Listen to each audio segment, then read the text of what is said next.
这个地方呢，因为有很多南科的上班族在这里，所以呢，停车空间也是非常的不足。那这个有几个好处，就是除了可以响应绿能政策之外呢，可以提供比较良好的这个遮阳的停车环境。那我们这一次总共有4个场地3个场地在安南区，1个场地在新市区。那都已经建置完成了。那总共可以这个发电大概是1010千瓦一年。那我们大概相当于一年可以供给这个300多户的这个民户的这个家户的用电。然后此外也可以为市府每年增加大概70万元以上的收益。它的停车空间，这本来就是规划成停车场，所以现在市府把它做成太阳能光电板，让它可以变成室内的一个停车空间，其实是一举两得，非常的好。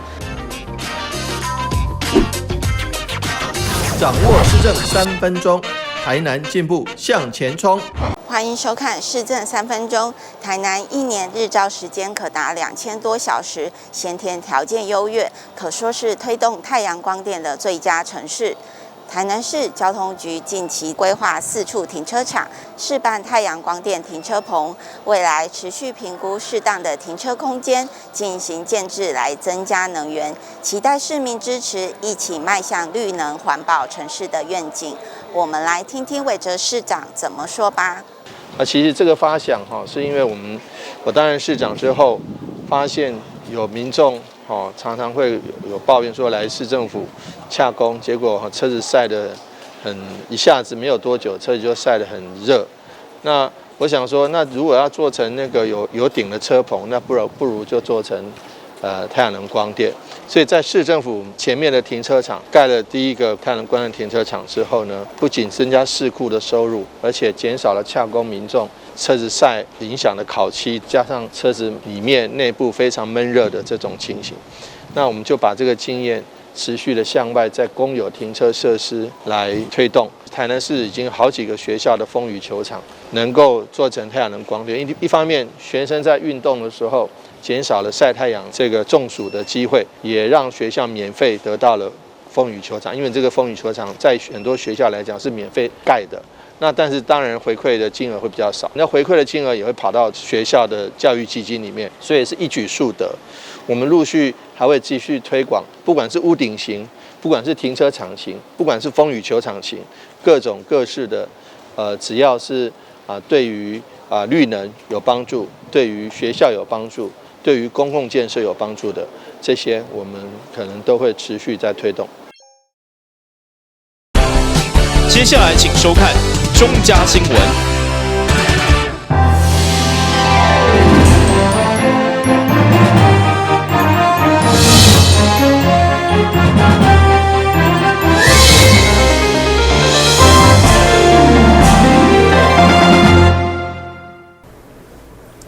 你好，收看欢迎收看10月12号中嘉台南电影新闻。在国庆连假结束的头一天，北区大河里活动中心举办动土仪式，市长委托立委陈廷辉甲侪民代拢到场见证，透过中央甲地方合作，要将活动中心发挥长期照顾甲亲子友友的加倍效果。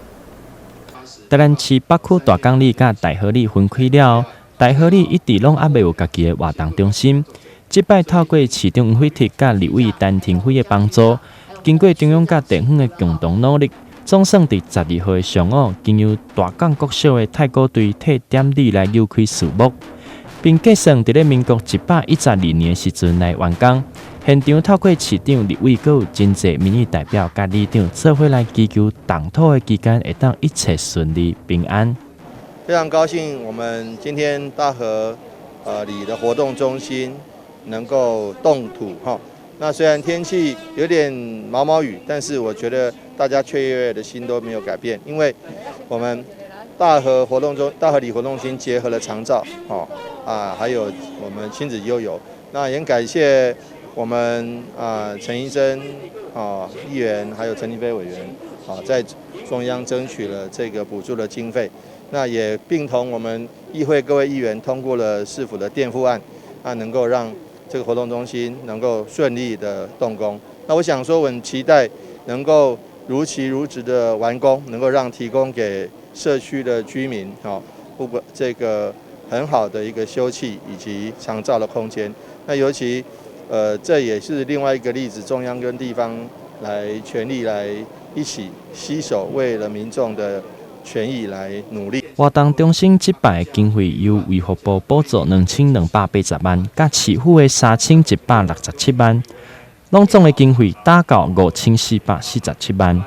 活动中心未来除了会当提供予当地里民使用以外，同时嘛会伫遮来设立长期照顾的服务据点，阁有日间的照顾甲亲子悠游馆，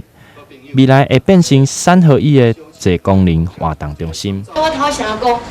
大合理活动中心是最后一块拼图，大型建设的最后一块拼图，所以真的人讲诶，天时地利人和，时间到了。我们大合理活动中心的时间到了，所以这个中卫区多好完成，这个中卫区嘛做足久，但是在这个关键时刻完成了。多中央有前瞻预算，我们可以去争取长照据点来做活动中心的一个结合，所以土地有了，中央预算也有了，那当然。活动中心内部所打造的亲子悠游馆是北区的第1座，同时嘛是台南的第14座。亲子悠游馆加上长期照顾中心，未来欢迎民众会当加加利用，或者成为社区民众互相联络感情的好所在。台南新闻刘品言采访报道。中央为落实全国各中小每一班拢冷气通吹，到323亿来执行，估计明年5月统一启动。对苏咱台南市教育局的工作报告当中，真侪议员的关心台南增设进度，其中议员刘维英就希望市府因应台南热热的天气，赶紧完工，伫明年4月就提早实施。中央已经将各中小每一班拢装冷气的时程统一定伫明年5月。对此，议员刘维英依照高雄增设的进度为例，除了质疑现况咱各校增设甲电力改善的情形有较延后，希望年底会当全面完成以外，嘛将对中央所定的时程，毋望因应极端的气候，咱台南对4月得当提早实施。因为一些耗材或者说一些这个材料的来源，所以没有办法导致能够这么顺利完成。可是高雄已经做了哦，这个相较之下，我们的台南好像进度跟效率上就比较慢了许多。而且特别请这个局长跟科长哦，应该抓紧时间。为什么年底要能够全面完成？因为台南其实是这个全台湾日照最久的一个城市哦。那虽然这个5月是夏天的高峰期，但是以过去的台南，有可能在4月，甚至这个有时候比较早的时候，它有可能就会天气会变得比较的炎热哦。电力系统改善，我们的7成是在这个年底。其实包括冷气的装置，我们也是原来预定这个7成，而最近有的厂商它可能有一些这个厂房的问题啊，所以后来再申请中央全国性的让它再演。不过总的来讲，行政院已经定调，在明年2月一定要把整个工程都整个完成。那台南市我们其实是超前部署，不过南部也面临一些施作厂商人力比较不足的这个状况，但是我们尽量去协调。那好，局长没关系啊，我们就加油啦吼，也不要输高雄啦吼，我们一起努力啊。是。虽然每一班拢装冷气的政策明年才正式实施，不过议员嘛质疑有一寡学校甲班级已经启动冷气。对此，教育局强调，未有这款的状况，应该是原本该校或者是该班的家长会已经有赞助冷气使用，并不是新设立。但新闻管及林根采访报道。为了守护师生的健康，台南市议员无分哪力，拢争取教师的公费健康检查以及免费注流感疫苗。对此，教育局就表示，明年开始，就来将为各级学校40岁到49岁老师免费注流感疫苗，而且每3档1摆会补助巡回健康检查。延续吕维英甲陈丁等议员伫教育局的工作报告，拢关心班班有冷气的政策。议员詹培雅则进一步关心各校装冷气以后的收费如何规划，要求除了中央一般分配款的补助，提醒市府一定要协助经济弱势家庭，因为对因来讲拢是额外负担。一个好的班班有冷气的政策哈，让孩子有好的学习环境。那未来呢，社会要规划得当，为什么？到时候不要说冷气增料的时阵哦，大概家庭为了这收费大要有争议，所以我想我们贵局里面呢，应该好好的规划收费，如何收费？那我们是全部付大是使用者付费。根据做报告啊，中央它装的冷气也考量到这个电费的负担，所以呢，一年呢会补助4个月，那每一个月一年补助4个月，对，就5月、6月、9月。是一年补助4个月，还是补助4个月以后都？一年补助4个月的电费。一单补助4个月。对啊，1个月22天，1天8个小时。所以这样的一个经费是由中央用一般的分配款呢来补助。另外，议员所争取台南教师爱全面公费健康检查议案，教育局长嘛表示，已经确定明年开始落实每3档的巡回健康检查，只要40岁以上的教师将3500块的补助。从明年开始呢，我们第2个循环呢，我们已经让没有兼行政的老师也可以有3500，但是我们用统一招标的方式呢，而且巡回到各个学校。是巡回，但是总是有就对了，是每人补助我们老师，有没有年龄限制？金额提高了，是。金额提高，有没有年龄限制？年龄限制，我们现在目前都是40岁以上。40岁以上，所以我们台南市所有教师工会健检3500。对，40岁以上。市府除了补助3档一摆的健康检查，另外伫市立学校甲幼稚园40岁以上的老师，嘛免费注流感疫苗来守护师生的健康。台南新闻管及林根采访报道。教育局108年伫体育公园内所兴建的公共便所，虽然是方便新长者甲一般民众使用的美意，不过议员林美燕表示，要入去便所的通道竟然铺满碎石啊，不止行路无方便，包括入口甲铺面各有落差，相当危险，要求市府赶紧改善。这段影片就是体育公园甲球场的新兴障碍便所，议员林美燕强调，这不是也未完工，而是108年开2笔经费，总共285万外所兴建的。结果要入来便所进前，这段通路竟然铺满碎石啊！议员甲市府考试，敢是爱民众行天长路同款。我们要到那公厕，是不是很遥远呐？路上怎么坑坑洞洞的？包括那个门口要进去，还有大石头放在那里。你看，提供这么，你就算里面做的再好，你这条路要进去的公厕的道路，就像花莲的天堂路一样，是要经过考验呐。局长，你看到了吗？看到这款运动场馆内无友善的公共便所，佮特别是爱提供身心障碍朋友来使用。教育局长回应，将心比心，一定会马上改善。将心比心，这个像这样的话是不通过我的检视。那个路面怎么去整顿，然后如何能够再就是无缝的接轨。那我们的到迄个款路尾里面公厕这个款的，不要有个人讲的迄个台阶。你看是不是有落差？是，这个不合格啦。你要用最快的速度去把它完成，有钱开我都你买嘛。对了，我关键来108年。易做允诺了，这个是对残障朋友来讲是不友善的，我们会立即改善。一般民众也是不友善的啦，我们立即改善，我们立即改善。根据了解，干对去年的曾经会刊要求改善，就因为整地以后同款阁是这款，加上便所入口甲铺面阁有落差，相当危险，毛议员会大爱市府赶紧处理。台南新闻管及林根采访报道。先休息一下，马上回来新闻现场。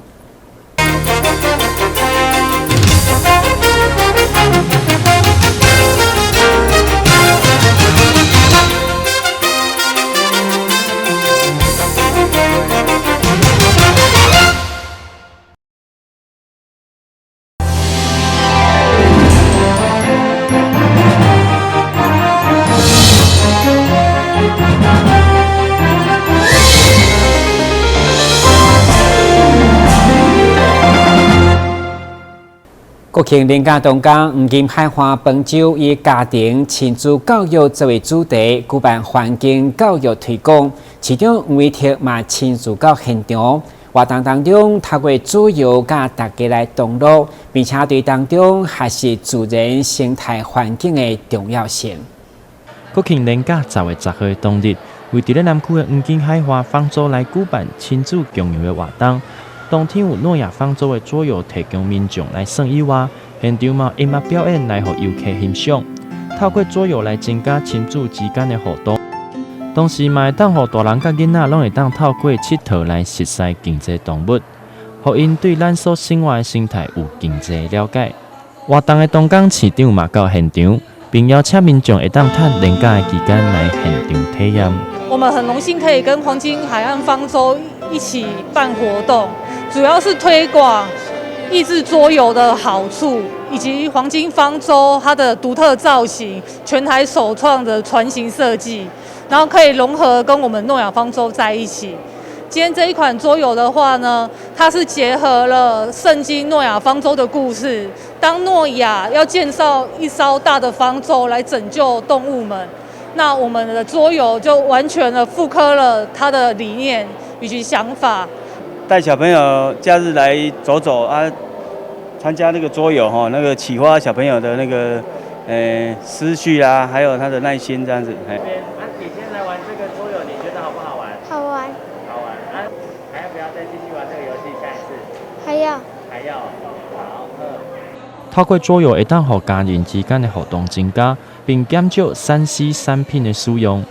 同时，嘛会当结合黄金海岸方舟的环境教育推广的活动，互大家做伙来注重生态环境的重要性。台南新闻刘品言采访报道。南方购物中心7周年庆将伫14号登场，除了结合国际知名的化妆品加流行品牌等柜台，推出高达20%的现金回馈以外，更配合定型更的回馈，来拼14亿的业绩。南纺16年最独家的6大优惠，回馈加倍，绝对超值，回馈累积更是高达20%以上，这绝对是称霸台湾的一个独家优惠内容。购物中心欢庆7周年，有购档期自14日开始到20日，首播档期自21日开始到11月3日，期间到专馆智能店柜已经化妆品专柜，消费满3000就送300抵用券。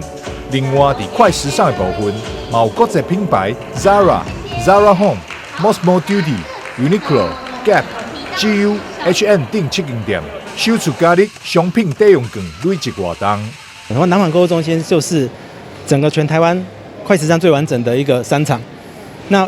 这7大快时尚呢，也会参加我们的优惠，做一些优惠。购物中心总经理庄景尧表示，这次的7周年庆目标业绩是14亿。我们今年的预计目标是14.2亿。那这疫情之下，我想这是一个很高的目标，但我相信我们能够顺利达成，因为我们帮了我们的贵宾准备了很多优惠。包括刚刚看到的6000送1200的20% 回馈，然后加上振兴5倍券的一些优惠，3000送300，我们的回馈高达25%，也就6000送1500的25%。周年庆期间，购物中心嘛特别打造了史努比白日梦乐园，让大小朋友欢喜踅主题区，并伫回馈活动当中，加入史努比授权的商品，提供给消费者选择。台南新闻张硕维采访报道。为了加强台南市社会安全网，市府卫生局特别结合铁路局，伫火车顶面宣示贩毒的决心，同时邀请市长黄伟哲担任一港贩毒的列车长，伫火车站向过路民众宣导毒品的危害。台南市卫生局毒品危害防治中心为强化社会安全网，结合代替举办反毒健康列车宣导活动，特别邀请到市长黄伟哲看演一日反毒列车长，伫车站向过路民众宣导毒品的危害，吸引真侪旅客海影翕相。毒品危害，举世皆然，大家也都知道，只是问题是还是有人。拒绝不了毒品的危害哈，那所以说，尤其是一些年轻人或者是一些受到压力比较大的成年人哈，所以我们觉得这个反毒的工作不是只针对学生，也不是只针对特定的族群。我觉得反毒工作是全面的。我们今天很高兴能够来到我们反毒列车的启动的现场，这只是一个宣示，宣示说我们的反毒工作是全面的，从司法机关、警政机关，一直到卫生机关，甚至教育机关，我们都会全面的启动，还有社会机关、社会局的部分啊。所以呢，希望能够建构一个我们台南市的毒品的使用跟贩售是全国最低的这个目标，我们朝向这个目标而努力，也希望说反毒这个工作能够早日获得成功。那谢谢各位的努力，也谢谢台铁提供这么好的反毒列车，我们一起来为反对毒品的使用跟贩售而加油。卫生局长许玉玲希望透过这款宣导，让更多民众认识毒品的危害，并远离毒品。伊也表示，若有亲友当咧为毒品问题困扰，会当拨卡免费解毒专线0800770885，有专人提供咨询以及解答服务。台南新闻张秀维采访报道。中嘉宽屏为了宣导媒体所用，这回前往东港社区来办活动，会中透过专业的讲师甲长辈来分享如何分别真假消息。来看记者的专题报道。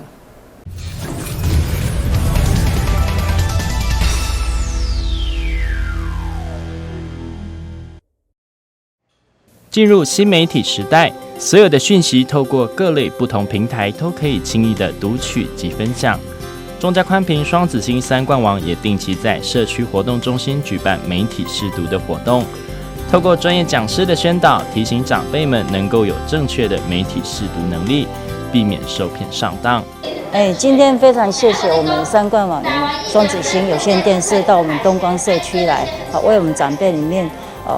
讲解有关媒体识读的部分。那因为这个内容啦，会跟长辈讨论到有关手机赖呀，或是什么各方媒体新闻的真真假假，让我们去辨识，也防止他们会受骗上当。那还有一些其他的一些有关小细节的部分。另外还会提醒长辈，手机的使用不能过久，以免伤害到眼睛。所以非常谢谢我们3冠网跟双子星。7号的上午，来到东光里的社区活动中心，来向社区的长辈们分享正确的媒体识读观念。讲师运用较接地气的方式来与长辈们做互动式的课程，透过这样的方式，也带动长辈们热情的参与课程内容。另外，透过镜头也可以看到，社区活动中心除了帮长辈们安排媒体识读的课程之外，也邀请到新楼医院的社区健康中心副主任温小杰，来带着长辈们一起做简单的身体律动，让长辈们除了学习课程之外，也能活动筋骨。现在网络资讯很发达，所以很多长者都会在网络上面都可以自行搜寻到很多的新闻。那其实在很多长者也在家里都会就没事就看新闻好看，会很多一些都搞不懂真正的一些什么是真的，什么是假的这样子。那所以其实我们今天跟我们的双子星3冠网合办这个媒体识读的，主要也是要希望能够让长者可以了解什么是真新闻，什么是假新闻。那在课程中，讲师也会提出来很多一些范例那让长者可以更了解说，我们能够更的有智慧，然后来了解一下说，真的就是媒体的一些真新闻跟假新闻的一些判别这样子。谢谢。中嘉宽屏透过定期的举办媒体识读的课程，希望透过专业讲师亲自走访不同的社区，来帮助民众在这个资讯爆炸的时代里，学习到更多正确辨别媒体讯息的能力。台南新闻刘品言采访报道。感谢收看10月12日中嘉台南电新闻，咱再会。